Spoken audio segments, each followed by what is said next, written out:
ဆောင်ရှာခဲ့သောအမေသားတယောက်အရွယ်ရောက်သည့်တိုင်ဘဝလမ်းကြောင်းပေါ်ယက်တီနိုင်ရတွေးဆဖို့သောအမေမြစ်တာတရားတွေပြီးပါလို့တဲ့အမေ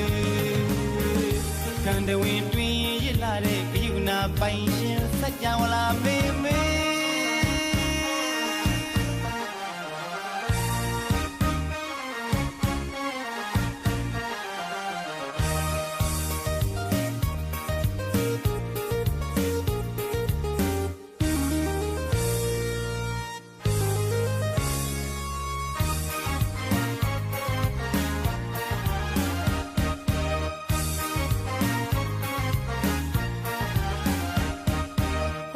နှလုံးပခုံးလက်နဲ့ပြည့်